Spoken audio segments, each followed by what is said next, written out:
Hello students, today I will discuss the topic chemical properties of metals and non-metals of class 8 science from the chapter metals and non-metals. One by one हम chemical properties के बारे में discuss करेंगे। Metals और non metals के different chemical properties हैं जिनके base पे हम उनको डिफ्रेंशिएट कर सकते हैं या उनसे रिलेटेड प्रॉपर्टीज़ को स्टडी कर सकते हैं कि वो किस तरह का बिहेवियर शो करते हैं। So let's start with the first chemical property, that is reaction with oxygen.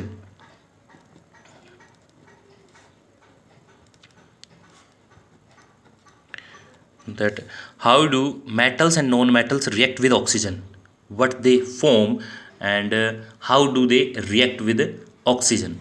So firstly with metals. In the case of metal react with oxygen, we can write O2 instead of writing complete oxygen. O2 is a symbol of oxygen gas. When metals react with oxygen, it means metals are burning in the presence of oxygen. हम metal को जला रहे हैं oxygen की presence में, ये भी हम मान सकते हैं अगर वो रिएक्ट कर रहे हैं तो. Then we get metal oxide.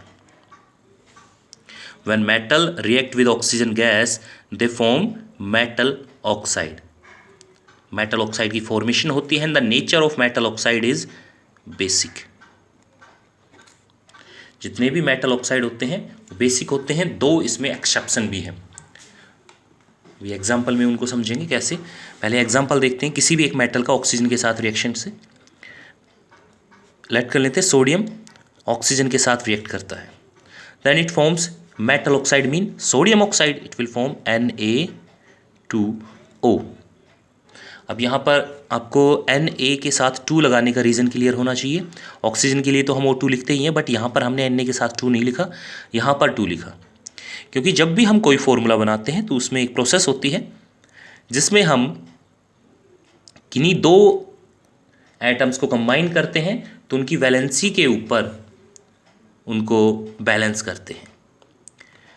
अब वैलेंसी आपको आनी चाहिए. वैलेंसी होती क्या है, कैसे निकाले जाती है, तब आप इनको समझ पाओगे अच्छे से.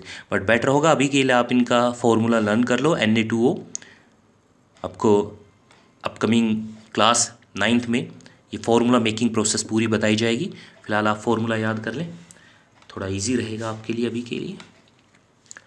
एक और एग्जांपल ले लेते हैं. मैग्नीशियम.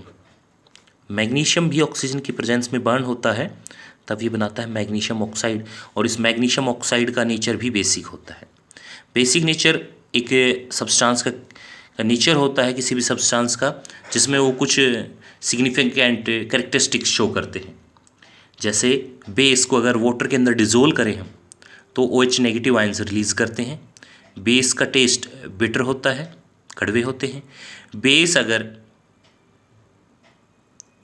एसिड के साथ रिएक्ट करें साल्ट और वाटर बनाते हैं. और बेस किसी लिटमस पेपर के साथ रिएक्ट करें, किसी रेड लिटमस पेपर के साथ रिएक्ट करें तो उसको ब्लू में टर्न कर देते हैं. ये बेस की कैरेक्टरिस्टिक होती है. तो जब भी मेटल्स ऑक्सीजन के साथ रिएक्ट करते हैं वो मेटल ऑक्साइड बनाते हैं. और ये मेटल ऑक्साइड बेसिक नेचर का होता है जिसको हम चेक कर सकते हैं एक रेड लिटमस पेपर की हेल्प से. ये रेड लिटमस पेपर को ब्लू में चेंज कर देगा. Red litmus paper plus base, any base, कोई भी बेस अगर हम लें, जैसे हमारे घर के अंदर हम साबुन यूज़ करते हैं, साबुन के अंदर भी बेस होता है. तो ये बेस रेड लिटमस पेपर को ब्लू में चेंज कर देता है. अब बात करें नॉन मेटल्स की. नॉन मेटल्स जब ऑक्सीजन के साथ रिएक्ट करते हैं तो वो बनाते हैं non metal oxide. And the nature of non metal oxide is acidic. Basic से बिल्कुल अपोजिट होता है एसिडिक नेचर. और ये नॉन मेटल ऑक्साइड का होता है जब भी नॉन मेटल्स ऑक्सीजन के साथ रिएक्ट करके बनाते हैं. सपोज एग्जांपल लेते हैं सल्फ़र. सल्फ़र ऑक्सीजन के साथ रिएक्ट करके सल्फ़र डाइऑक्साइड बनाती है.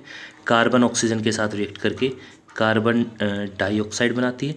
और इन दोनों का नेचर एसिडिक होता है जिसको हम एक ब्लू लिटमस पेपर से चेक कर सकते हैं. अगर किसी भी एसिड को ब्लू लिटमस पेपर से रिएक्ट कराएं तब उस ब्लू लिटमस पेपर का कलर रेड हो जाएगा. ये लैब के अंदर प्रैक्टिकली आपको दिखाया भी गया होगा पहले और आने वाले टाइम में भी फिर से करके दिखा दिया जाएगा। सो ये तो था reaction with oxygen. Second, reaction with water. Metals और नॉन मेटल्स दोनों की देखते हैं वाटर के साथ रिएक्शन।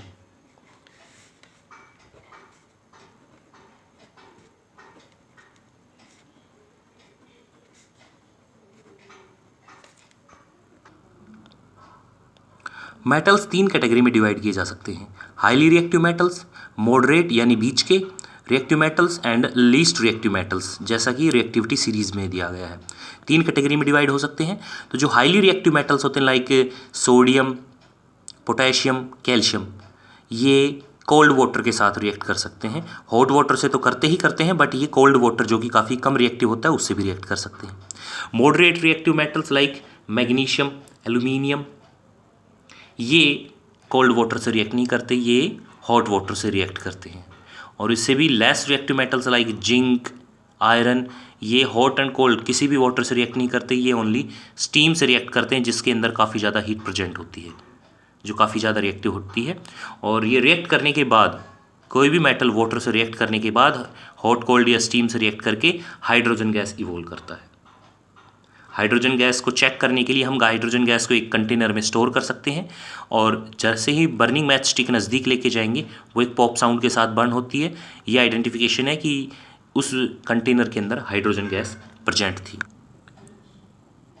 नॉन मेटल्स वाटर के साथ रिएक्ट नहीं करते।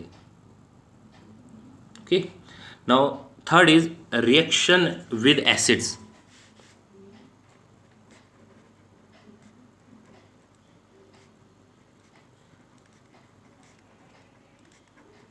वैसे आपको इस रिएक्शन में मैं बता दूं, दो यहाँ पर दो और यहाँ पर दो लगाने का रीज़न, जो सोडियम हाइड्रोक्साइड है, इधर वाटर और सोडियम और इधर हाइड्रोजन, ये दोनों साइड में, ये पोर्शन और ये पोर्शन, इन दोनों के अंदर नंबर ऑफ एटम्स इक्वल होने चाहिए। जितने एटम सोडियम के इधर है उतने ही इधर होने चाहिए, या ये कहीं कि जितने सोडियम के एटम इधर हैं उतने ही इधर होने चाहिए।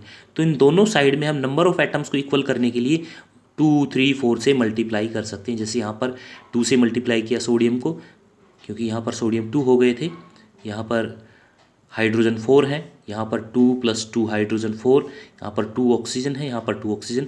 ये रिएक्शन अब एक बैलेंस रिएक्शन बन गई है। तो इस तरह से हमें मल्टीप्लाई करके बैलेंस भी करना आना चाहिए। Third, reaction with acid. Metals acid के साथ रिएक्ट करते हैं।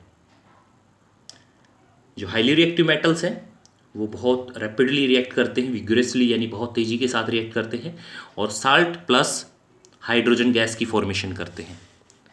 यानी metal with acid forms salt plus hydrogen gas. और हाइड्रोजन गैस की टेस्टिंग वही है, एक कंटेनर के अंदर स्टोर करके बर्निंग मैच स्टिक लेके आएंगे तो ये पॉप साउंड के साथ बर्न होती है। For example zinc. जिंक एक मेटल है, अगर ये HCl हाइड्रोक्लोरिक एसिड के साथ रिएक्ट करता है then it forms zinc chloride plus hydrogen. यहाँ पर जिंक क्लोराइड साल्ट है, जिंक मेटल का क्लोरीन के साथ साल्ट है, और हाइड्रोजन गैस यहाँ से निकलती है। इस रिएक्शन में हीट भी निकलती है, जिस वजह से ये थोड़ी डेंजरस हो सकती है अगर हम इसको प्रॉपर वे में ना करें इस रिएक्शन को। तो जो रिएक्टिविटी सीरीज है उसके बेस पे ही एसिड्स के साथ रिएक्शन होती है मेटल्स की। जो सबसे लीस्ट रिएक्टिव मेटल्स है like copper, silver and gold, they do not react with acids. अगर हम उनको एसिड के अंदर डाल भी दें तो ये मेटल्स एसिड के साथ रिएक्ट नहीं करते। सो इनको एसिड से रिएक्ट करवाने के लिए हमें एक मिक्सचर रेडी करना होता है 2 एसिड को मिलाकर, and that mixture is known as aqua regia, जिसमें एक पार्ट नाइट्रिक एसिड लिया जाता है और 3 पार्ट में हाइड्रोक्लोरिक एसिड का सॉल्यूशन होता है।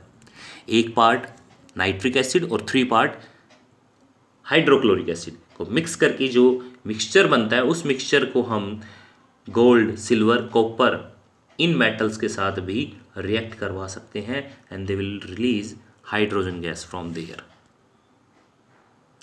And generally non metals do not react with acid. These are the some chemical properties of metals and non-metals. Now come to the fourth fourth is reaction with base.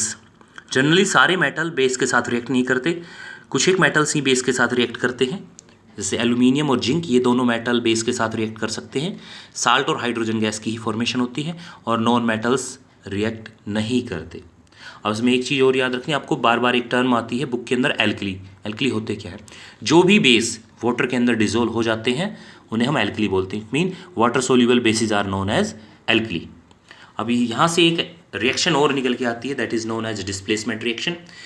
इस reaction को हम तब समझ सकते हैं जब हमें रिएक्टिविटी सीरीज आती है।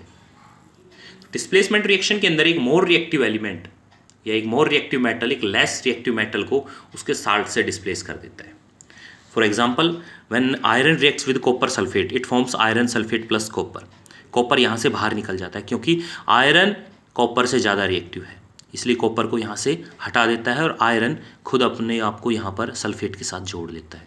ऐसे ही जिंक कॉपर के साथ रिएक्ट करके कॉपर को निकाल सकता है। कोई भी high reactive metal less reactive metal के साल्ट में से लेस रिएक्टिव को हटा सकता है, बट कभी भी less reactive metal more reactive metal को हटा नहीं सकता। जैसे कि यहाँ पर जिंक सल्फेट में जिंक कॉपर से ज़्यादा रिएक्टिव, इसलिए कॉपर इस जिंक को यहाँ से नहीं हटा सकता और डिस्प्लेसमेंट रिएक्शन नहीं होती।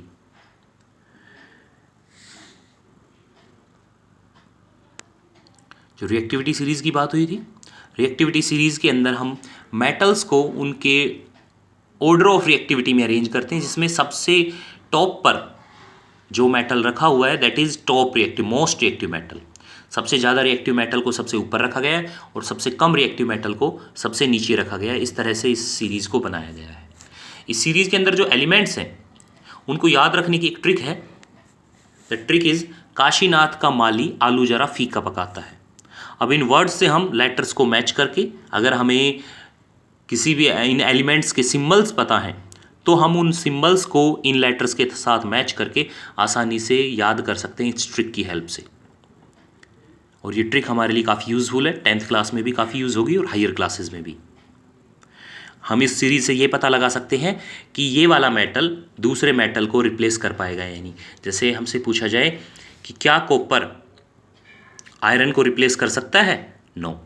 क्या जिंक आयरन को रिप्लेस कर सकता है, yes, because zinc is more reactive than iron, iron is more reactive than tin, tin is more reactive than lead. और यहाँ पर हर एक मेटल को कंपेयर किया गया है हाइड्रोजन से। हाइड्रोजन एक नॉन मेटल है, बाकी सारे मेटल हैं। यहाँ पर बीच में हाइड्रोजन को हाईलाइट इसलिए किया गया क्योंकि हाइड्रोजन एक नॉन मेटल है। ये सिर्फ कंपैरिजन के लिए लिखी गई है यहाँ पर, ताकि हम ये शो कर सकें कि कौन सा हाइड्रोजन से ज़्यादा रिएक्टिव है, कौन सा कम रिएक्टिव है। सिर्फ एक कंपैरिजन के लिए हाइड्रोजन को यहाँ पर रखा गया है। सो अब इस ट्रिक का यूज़ करके इस सीरीज़ को याद रख सकते हैं और आइडेंटिफाई कर सकते हैं कि ये रिएक्शन होगी या नहीं। Now the last topic of the chapter, uses of metals and non metals. Metals और नॉन मेटल्स के बहुत सारे यूज़ हैं। हमारी लाइफ हम कहें तो इम्पॉसिबल है इन एलिमेंट्स के बिना, चाहे वो मेटल है नॉन मेटल, इनमें से कुछ एक इतने इसेंशियल हैं उनके बिना लाइफ एग्जिस्ट ही नहीं कर सकती अर्थ पर। तो स्टार्ट करते हैं मेटल्स से। मेटल्स का यूज़ जनरली हम यूटेंसिल्स बनाने में करते हैं, डोर, विंडो, शेड एट्सेट्रा ये बनाने में करते हैं। ट्रेन है, शिप है, इनके बॉडी पार्ट्स हैं वो मेटल्स के बनते हैं। एरोप्लेन के बॉडी पार्ट्स मेटल के बनते हैं। इलेक्ट्रिक वायर मेटल्स के बनते हैं because they are good conductor. Gold silver का यूज़ ज्वेलरी बनाने में होता है because they are shiny metals, they are having lustreness. And mercury is used in thermometer. Mercury एक लिक्विड मेटल है जिसका थर्मोमीटर में यूज़ होता है टेम्परेचर मेजर करने के लिए। नॉन मेटल्स हमारे लिए लाइफ सपोर्टिंग है एलिमेंट्स, इनके बिना लाइफ एग्जिस्ट नहीं कर सकती अर्थ पे। लाइक ऑक्सीजन, ऑक्सीजन के बिना लाइफ पॉसिबल ही नहीं है अर्थ पे। कार्बन, कार्बन अर्थ पर प्रेजेंट ज़्यादातर कंपाउंड का मेन कॉन्स्टिट्यूएंट है। कार्बन एक ऐसा एलिमेंट है जो ज़्यादातर दूसरे एलिमेंट्स को ज्वाइन रखने की टेंडेंसी रखता है। ये विटामिन, प्रोटीन, कार्बोहाइड्रेट एटसेट्रा के अंदर भी पाया जाता है। आयोडीन एक एंटासेप्टिक है, एंटीसेप्टिक है ये। नाइट्रोजन प्लांट्स के लिए काफ़ी इसेंशियल है। क्लोरीन को वाटर प्यूरिफिकेशन के लिए यूज़ किया जा सकता है। फॉस्फोरस को मैच स्टिक इंडस्ट्री के अंदर यूज़ किया जाता है। तो ये सारे नॉन मेटल्स के यूज़ हैं। तो इस तरह से हम मेटल्स और नॉन मेटल्स पर टोटली डिपेंडेंट है। Without them we can't survive, without specially non metals we can't survive on earth. So that's all about this chapter.